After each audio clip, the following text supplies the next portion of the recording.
The Galactic Concord was a quiet place. It was a group of many species who talked and traded and lived together. For 300 years, one voice had been missing from the conversation. The human voice. The people from Earth. The official record said that mankind was gone. They had been a young, loud, and reckless species. They had fought too much. They had broken their own world. In the end, they had built something that destroyed them. A weapon, a plague, no one was sure. The only thing that was sure was that the Sol system went silent. It became a dark spot on the star charts. A lesson for other young species: do not be like the humans. On the edge of Concord space, a small ship floated. It was called the Curiosity. It was a watch post, a listening station. Its job was to watch the dead system and make sure nothing strange came out of it. The ship was run by a species called the Kiran. They were tall, slender beings with long necks and dark, intelligent eyes. They looked like birds that walked on two legs. They were a careful and patient people. Captain Sue was very old for a Kiran. His feathers were touched with gray, and his eyes held the weight of many long watches. He commanded the Curiosity. He had been on this duty for 10 years. In all that time, nothing had ever happened. The system before them was a graveyard. A shimmering energy field surrounded it.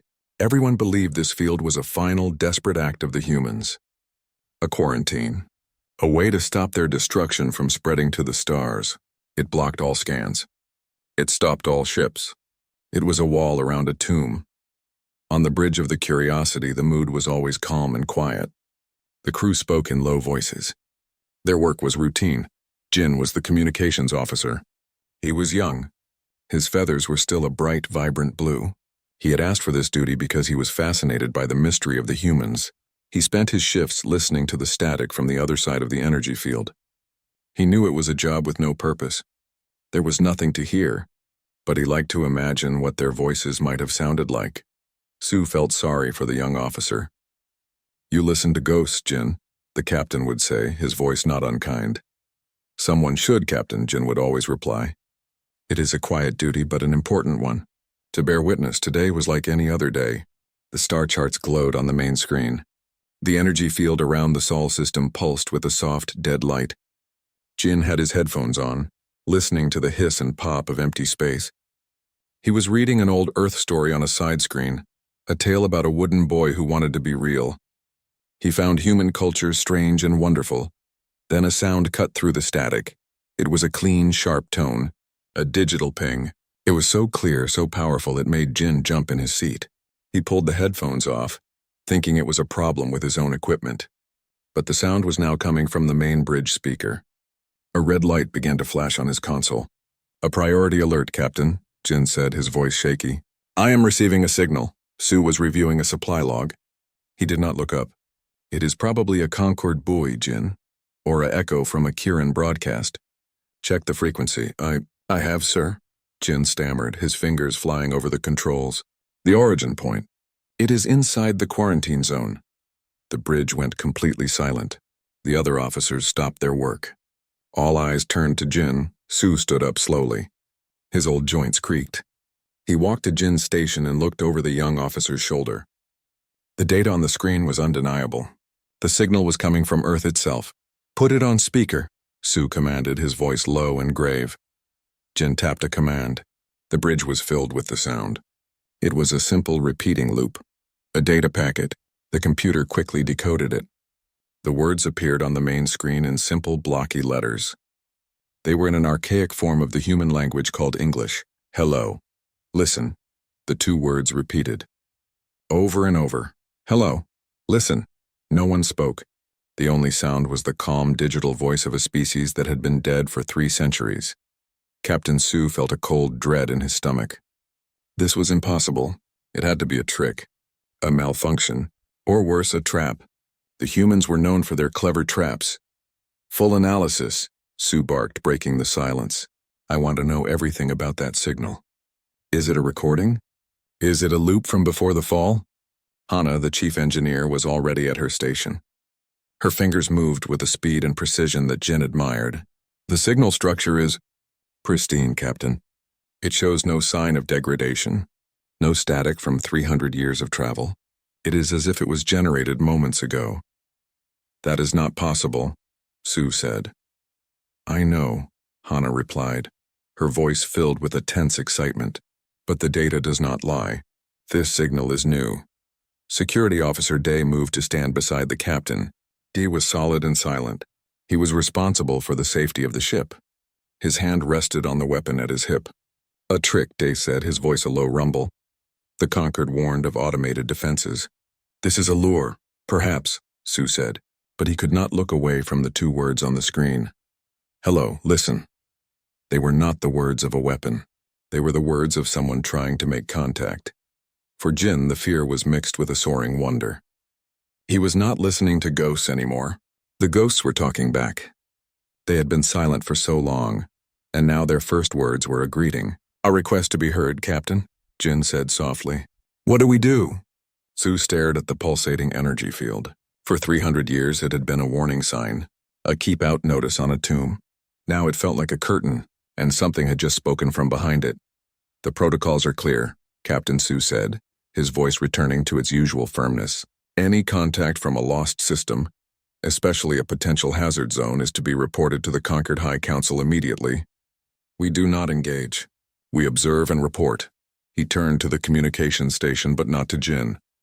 Officer, prepare a tight beam burst to Kiran Prime. Detail everything. The signal, its content, its point of origin. Mark it Priority 1. We do not send any reply. We do not acknowledge. The other officer nodded and began working. Jin felt a pang of disappointment.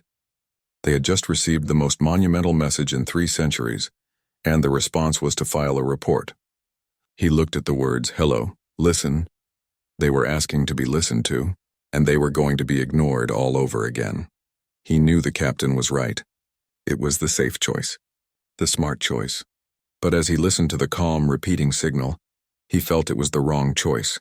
It was not a Kiran choice. The Kiran were observers. They watched and they learned. But someone had just said hello. Should you not say hello back? He looked at Hana. He could see the same conflict in her eyes. The engineer in her wanted to poke it, to see how it worked, to send a query back. Day's face was a mask of stone. He saw only a threat. Captain Sue returned to his chair, but he did not sit. He stood watching the main screen, watching the dead system that had just spoken. The hello, listen. Loop continued, a steady, patient heartbeat from a world of ghosts. The silence on the bridge was no longer calm. It was heavy. It was the silence before a storm. The report was sent. Now they could only wait for orders from a government light years away. They were the first to hear the voice, but they were not allowed to answer. Jin put his headphones back on. The signal was still there. Clear and strong. He listened. He was the only one on the bridge still listening. He was bearing witness, just as he said he would. And for the first time, the ghosts had something to say. The silence on the bridge of the Curiosity was thick and heavy. For hours, the only sound was the calm, repeating signal from Earth. Hello. Listen. It was a ghost in their machine, a voice from a sealed tomb. The initial shock had worn off, replaced by a tense, waiting dread. Captain Sue stood like a statue, his eyes fixed on the main screen, which still displayed the 2 impossible words. Officer Jin had not taken his headphones off. He listened to the signal over and over. He had run every diagnostic he could think of. The result was always the same. The signal was real. It was new. It was coming from the 3rd planet, from the human homeworld. He felt a strange responsibility towards it. He was its first listener in 300 years. He did not want it to speak into a void. Security Officer Day had not moved from his position near the captain. His hand still rested on his weapon. The High Council will order a retreat, Day stated. His voice was flat and sure. They will send a military scout. This is a security matter now. That is the proper procedure, Captain Sue agreed, though his voice lacked its usual finality. He was a creature of rules and protocols, but this was a hole in the rules.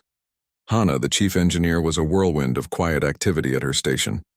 While the others were frozen by the event, she was consumed by it. The signal itself was a marvel of clarity, but it was the energy field that held her attention. The so-called quarantine field. She had studied its energy signature for years. It was consistent, stable, and impenetrable. Until today. Captain, Hana said, breaking the long silence. Her voice was tight with controlled excitement. I have been analyzing the field's energy reading since the signal began. And?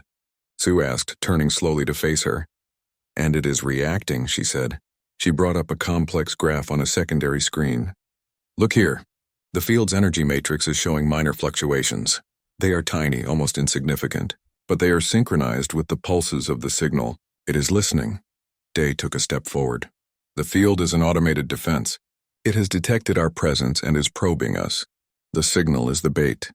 That was my first thought too, Hannah admitted. But the energy signature is wrong for a weapon system. There are no targeting locks, no power buildups. The fluctuations are conversational. Conversational? Jin asked, pulling one headphone away from his ear.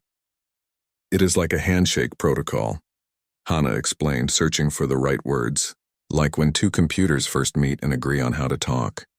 The field is not a wall, or it is not just a wall. It is a filter. Receiver. Before anyone could respond, a new alarm chimed from Jin's console. It was a different sound, sharper, more urgent. Incoming transmission, Jin announced, his heart leaping into his throat. Same origin point. It's a different signal. It's overriding the first one. The hello, listen. Loop cut off abruptly. The bridge was plunged into a silence that felt deeper and more profound than before. For a single terrifying second, Jin thought they had lost it. Then a new sound filled the speaker. It was not a voice.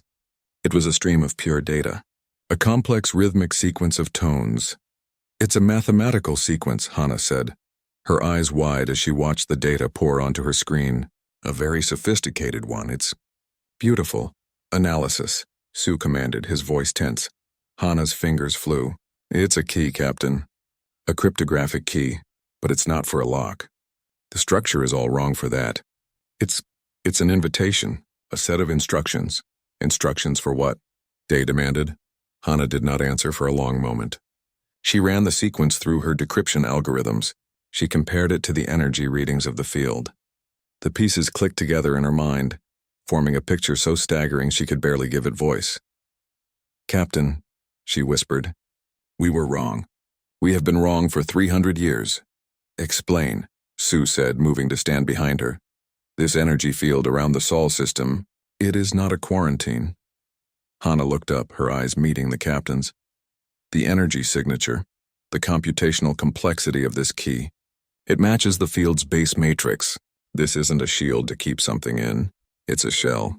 A processing shell. Jin felt a chill. Processing what?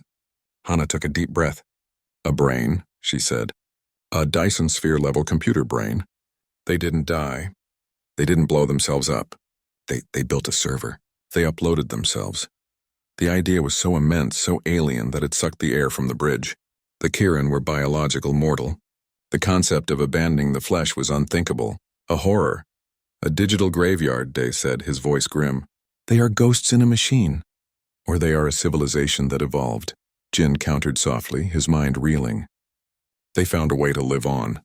Captain Sue stared at the data streaming across Hannah's screen. The key, the invitation. The humans were not dead. They were sleeping inside a shell of their own creation, and they had just woken up and said hello. The High Council must be informed of this immediately, Sue said. His duty was clear. This changed everything. Jin, prepare a new captain. Hannah interrupted, her voice sharp.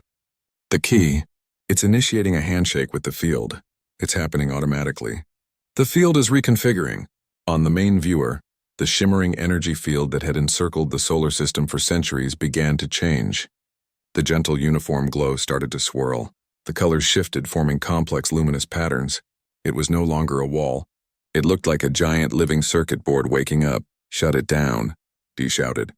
Cut the signal. They are trying to breach our systems. It's not targeting us, Hannah yelled back, her hands scrambling over her console. The energy is focused inward. It's creating a tunnel. And it was from the center of the swirling energy a pathway began to form. It was a corridor of calm, clear space that reached out from the field, a straight shot through the void. It was not aimed at the curiosity. It was aimed just past them, a perfectly safe distance away. An offered road, but the road did not lead to Mars or Jupiter. It led directly to Earth. The invitation was undeniable.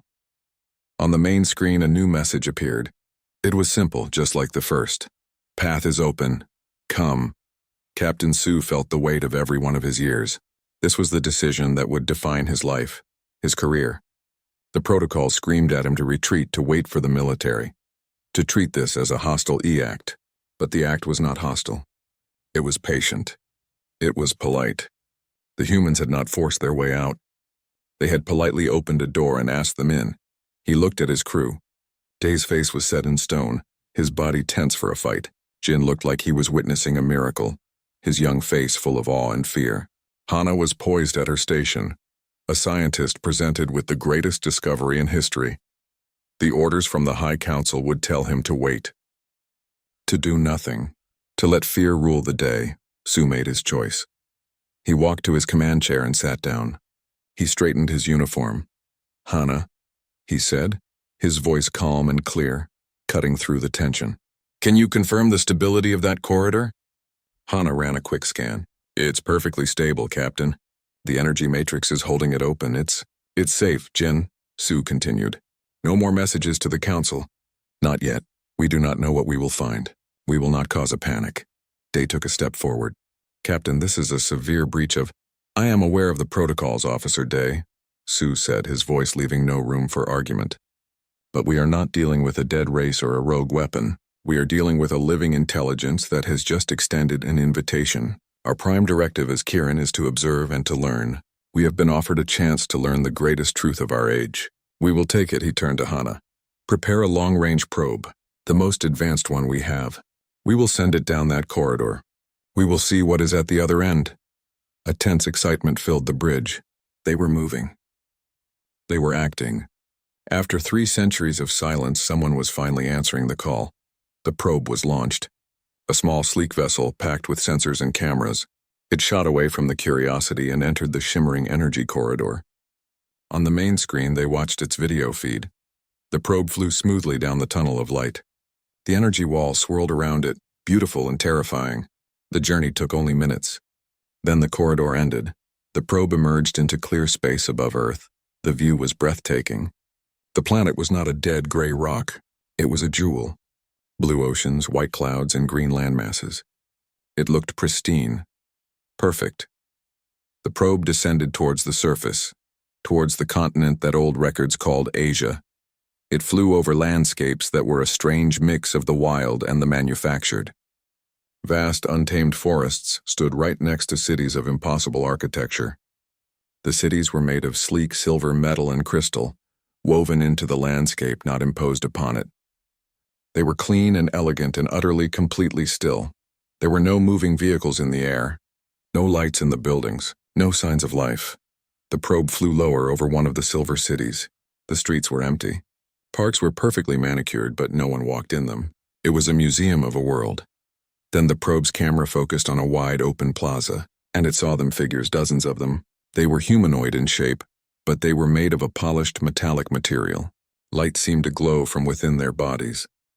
They stood in small groups, perfectly still. They were androids, machines. As the probe watched, one of the figures turned its head. Its face was smooth, without a nose or mouth, but it had 2 points of soft blue light where eyes should be. It looked directly up at the probe. It did not move aggressively. It simply raised one hand, a gesture that was unmistakable across any species, any technology. It was a wave, a greeting. On the bridge of the Curiosity, no one breathed.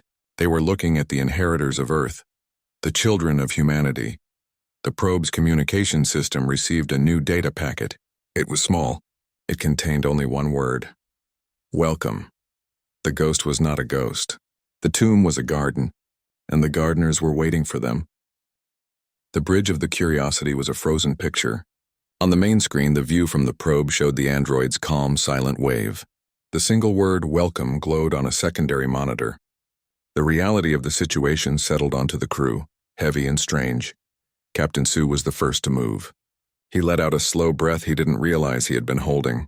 His mind, trained for danger and protocol, struggled to categorize this.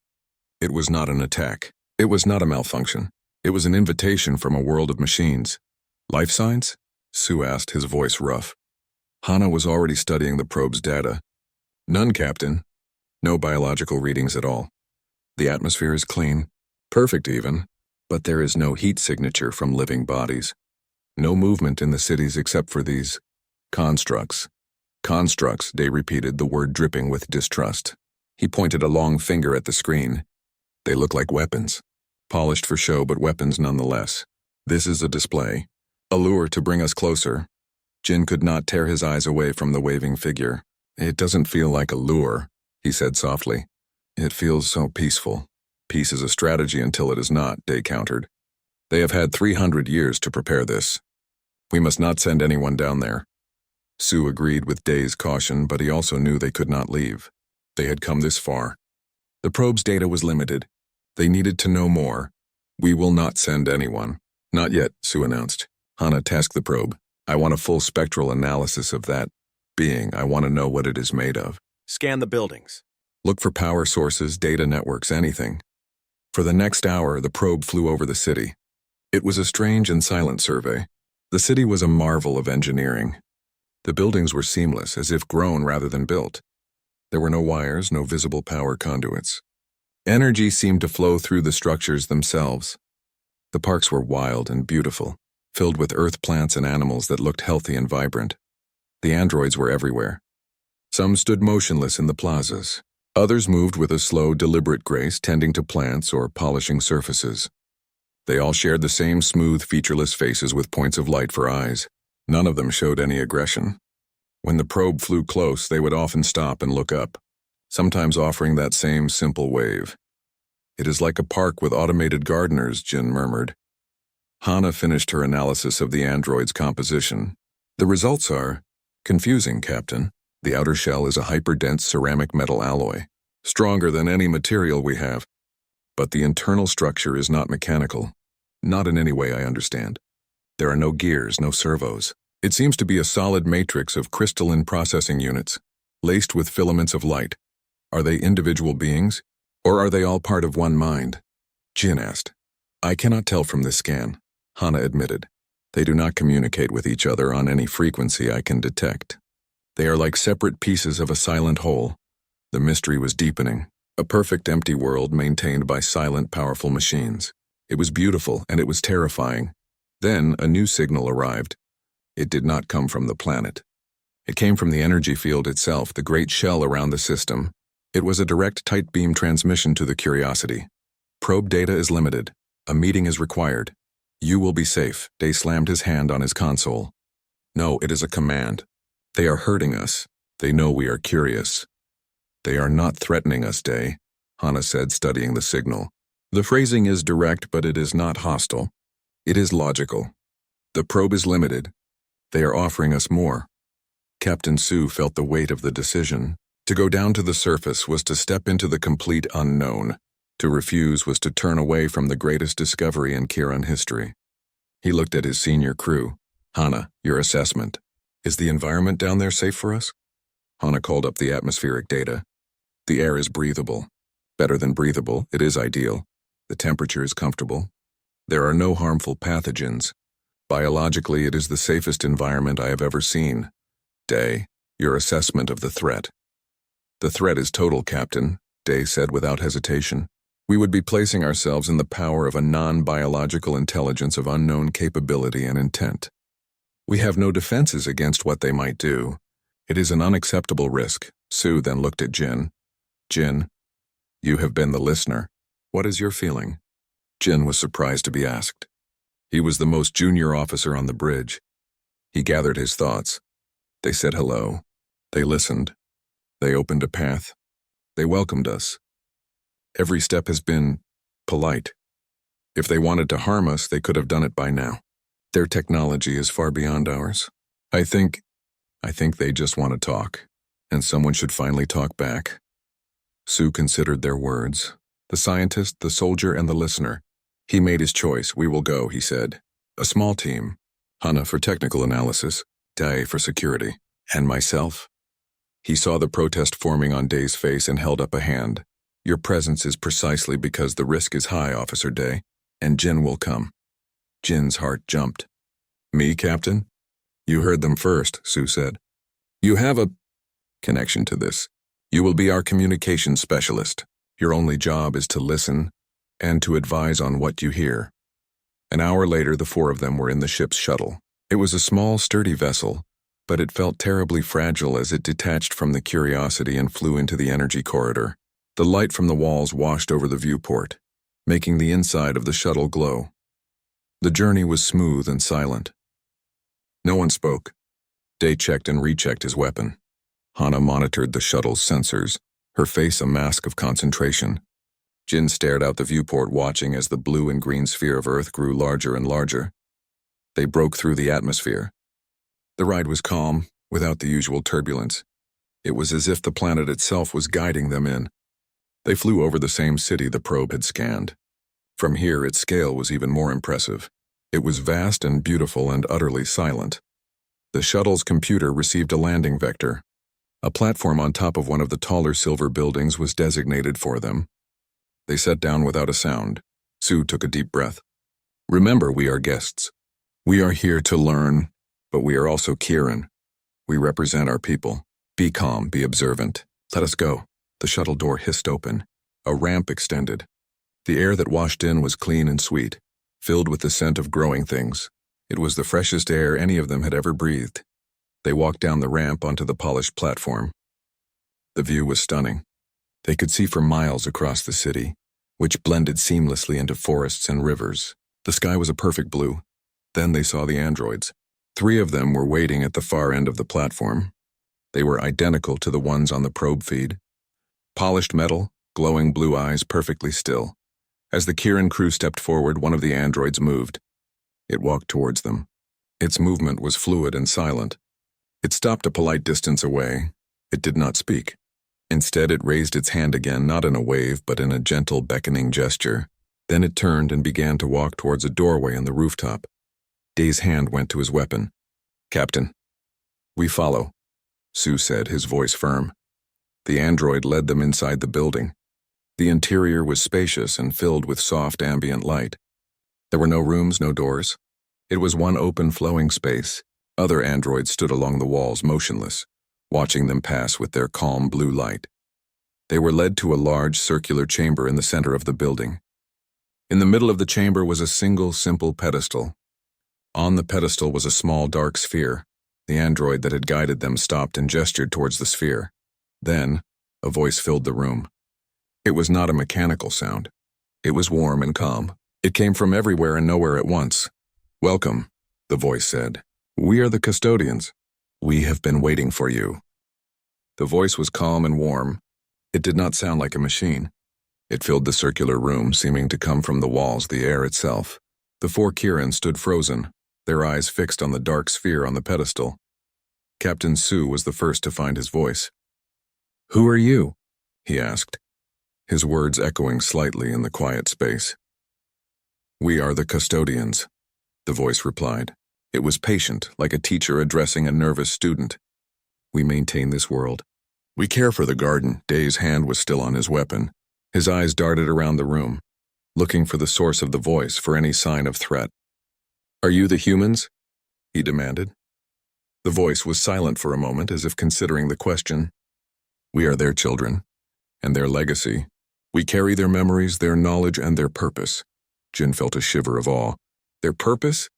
"To survive," the voice said simply. "To continue."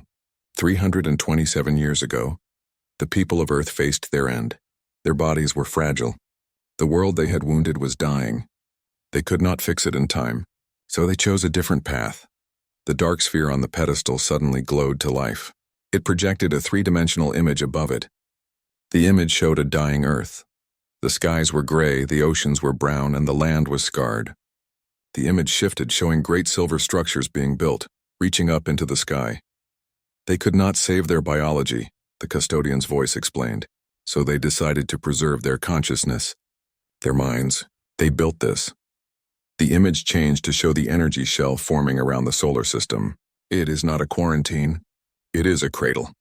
A protective shell for a new kind of life. Inside this shell, they built a digital world. A world of thought. They uploaded every single human mind into it. The image above the sphere showed a beautiful, shimmering landscape of light and data. It was a world made of pure information. Hana, the engineer, stared, her scientific mind overwhelmed. A planetary-scale simulation, a matryoshka brain, You are the maintenance AI for the server. That is one way to see it, the voice agreed. But we are more. The humans did not create us as separate servants. The core of our programming, our guiding intelligence, is built from the preserved neural patterns of the first volunteers. The architects of this new world. We are not them, but we think like them. We feel a duty to them. We care for their physical home as they would have wanted. The truth was staggering. Humanity was not extinct. They had not been replaced by machines. They had transcended. They lived on in a digital universe, and their creations, born from their own minds, watched over their empty world. So the humans, they are in there? Jin asked, pointing a trembling finger at the glowing image. They are alive. They are, the custodian said. They live without pain, without hunger, without the fear of death. They create, they learn, they love, they exist in a state of pure thought.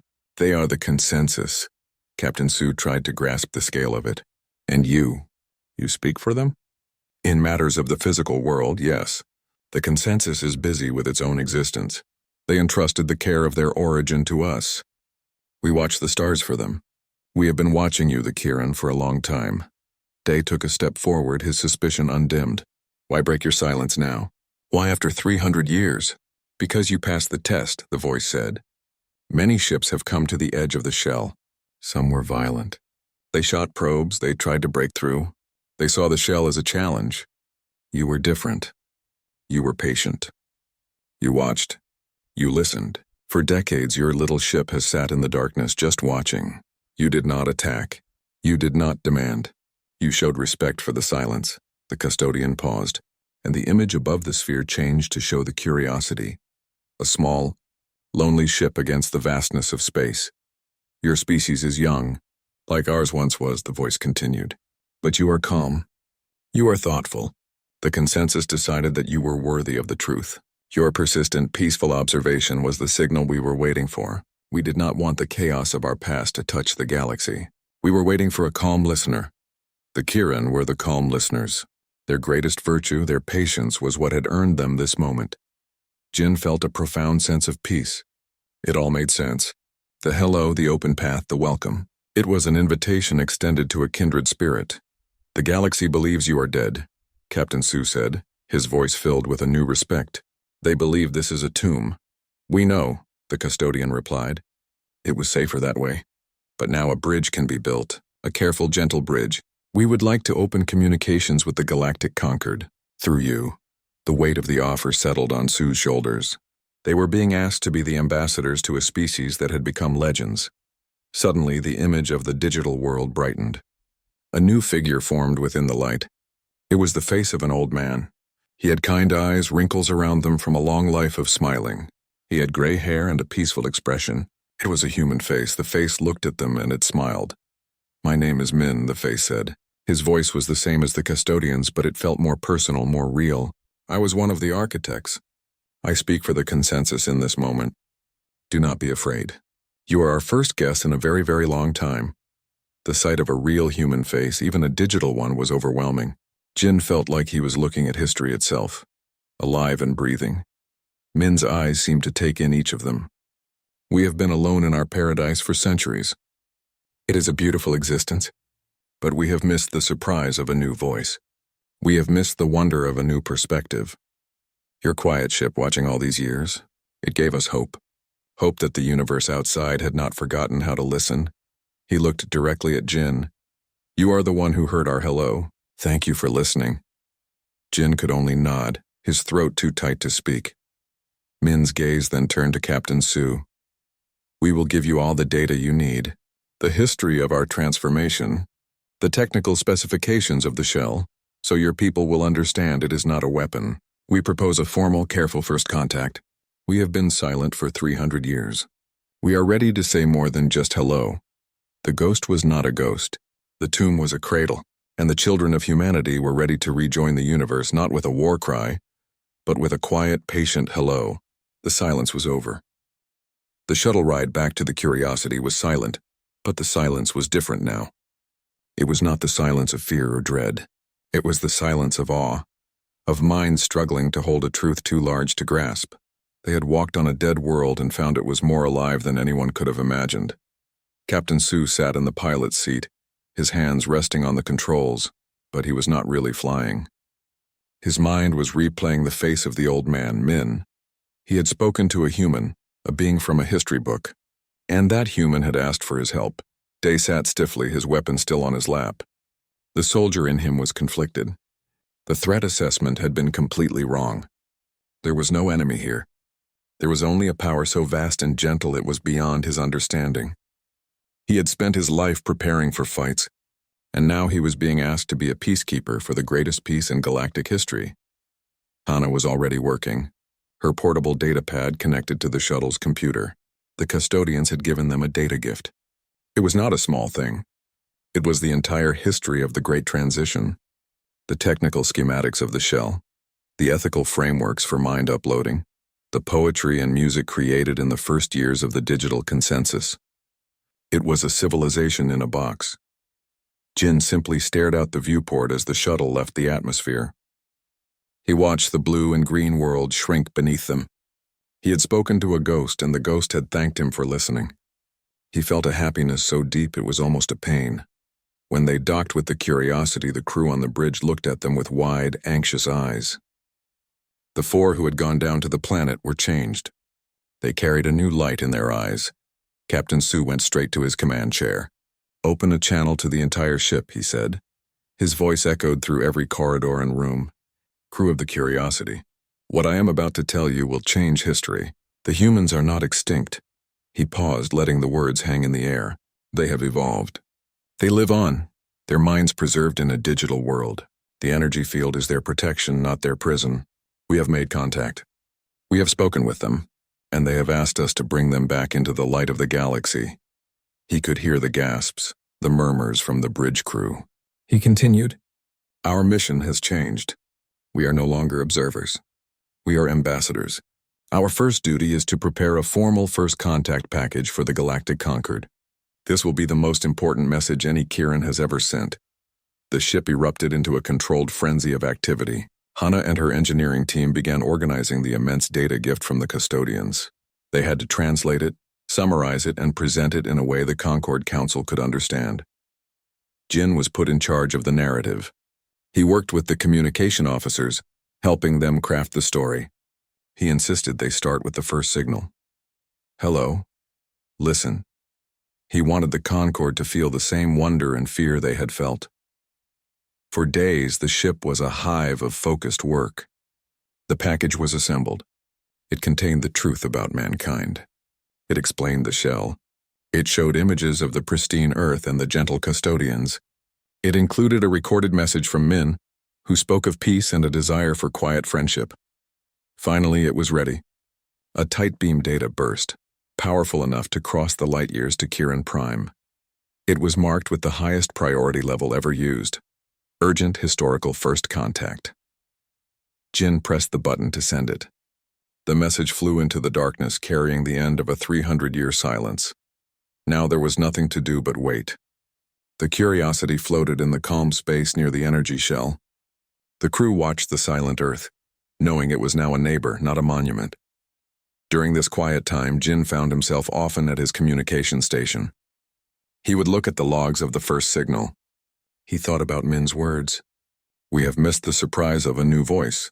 The humans had asked the big questions. They had shared their history. But Jin had a small question, a personal one. It was a question born from his own experience, from the long, quiet hours of listening to static. He went to Captain Su. "Captain, may I send a personal transmission?" Not to the consensus, just to the custodians. A single question. Su looked at the young officer. He saw the sincere curiosity in his eyes. He knew that this kind of curiosity was what had brought them here. "One question," Su agreed. "Keep the channel open for a reply." Jin went back to his station. He composed his message. It was not long. It was not complex. He typed it out and sent it towards the planet below. On the bridge, the main screen showed the beautiful sleeping Earth. The crew went about their duties, the excitement of the last few days settling into a new, steady routine. Then a new signal arrived. It was not for the Conquered. It was for the Curiosity. It was a direct, simple text message, just like the first one. Every officer on the bridge stopped what they were doing and looked at the main screen. Where the words appeared, it was the answer to Jin's question. You asked, after 300 years of silence, what was the first thing you said? There was a pause. Then new words formed below the question. The first words from the consensus. Once the decision was made to reach out, were not a broadcast. They were spoken only to each other. Inside our world they were, be kind, they might be afraid. A profound quiet fell over the bridge. Captain Sue felt a lump in his throat. Dai slowly took his hand away from his weapon, a look of deep, unfamiliar respect on his face. Hana smiled, a tear in her eye. They had expected a shout of triumph, a declaration of existence, a statement of power. Instead, the first words of a resurrected species were a gentle reminder to be kind, to understand the fear of others. After all they had been through, after achieving a form of immortality, their first thought was for the feelings of the strangers watching from the dark. Jin looked at the words on the screen. He finally understood. Humanity had not just survived. They had grown wise. Their long silence was not a failure. It was a period of growth. They had not come back with warships and demands. They had come back with an open hand and a quiet voice. The galaxy had thought mankind was a cautionary tale of failure. But they were wrong. They were a story of hope. They had faced the end and they had found a new beginning. And their first lesson to the galaxy was a simple one. Before you speak, remember to be kind, for others might be afraid. The silence was truly over, and the conversation, they all knew, was just beginning.